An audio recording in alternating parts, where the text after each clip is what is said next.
খুব সুন্দর লাগে রে না মিষ্টি দইটা।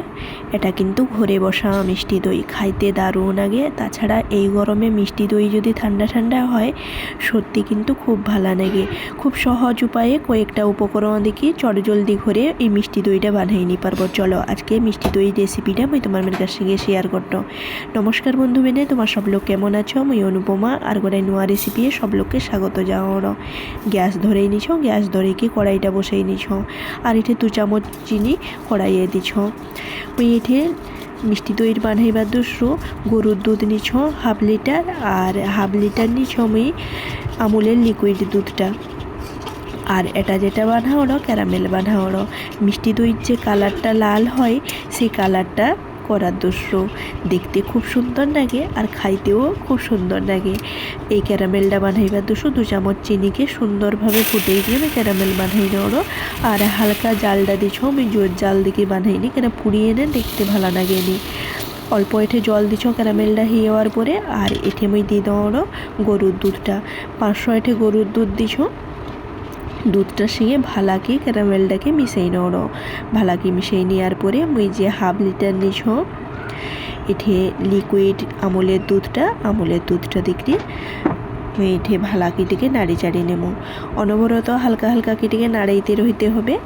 আর লিকুইড দুধটাকে যে 1 লিটার লিকুইড দুধটা পুরো 500 ml করে নিতে হবে, মারি কি ঘন করে নিতে হবে। এটি আমি 2টা এলাচ দেবো, এলাচটাকে ভালাকি টিকে থেতো করে নেওয়ারও। আর দেখো এটি যে হালকা হালকা যে সর জমে রে উপরে, সেই সরটাকে আমি গোটাই বাটিয়ে তুলি রাখো। আর যখনই দইটা জমেইতে যাবো তখনই উপরে যদি আমি হালকা করে সরটা দাও খুব সুন্দর লাগে দেখতে, যেরকম সুন্দর লাগে আর গোটাই ক্রিমি ক্রিমি ভাবটাও হয় আর সরটা থেকে খুব ভালো লাগে খাইতে। এটি আমি এলাচটা গুঁড়া করে গিয়ে দৌড়ো 2টা এলাচ। তোমার কাছে যদি এলাচের গুঁড়া ঘরের হয় এলাচের গুঁড়াটা ব্যবহার করি পারো।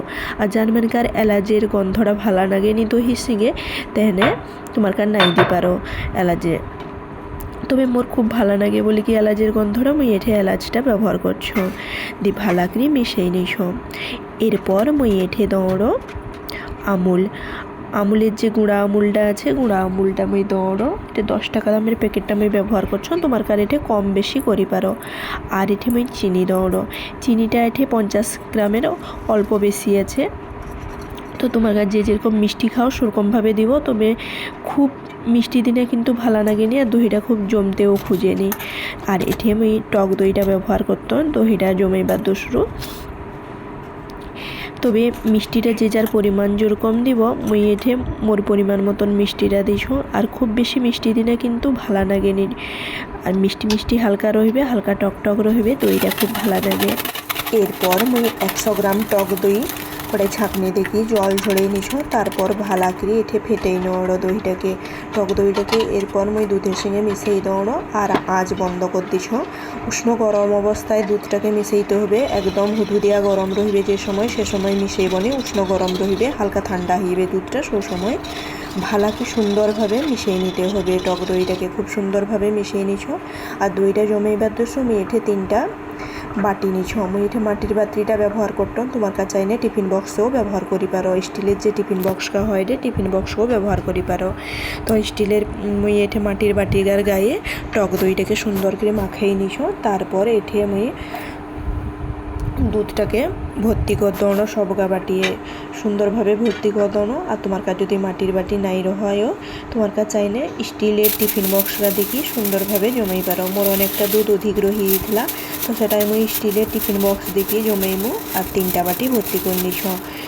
স্টিলের টিফিন বক্স দেখি জমেই নে যে ঢাকুনিটা হয় তাতে কোনো অসুবিধা হয়নি। তবে মাটির পাত্রে যখনই জমাইব তখন তোমার একটা ফয়েল পেপার মুড়ি দেবো। মুই যেরকম ফয়েল পেপারটা মুড়ি দিছ সেরকম ফয়েল পেপার মুড়ি দেবো। এরপর মুই গোটাই কড়াইয়ে জল বসাই নিছ, স্ট্যান্ড দিয়ে দিছ। জলটা উষ্ণ গরম অবস্থায় মুই এঠে সবকা বাটি দিয়ে দিকে মুই এঠে ঢাকা দেওয়ানো।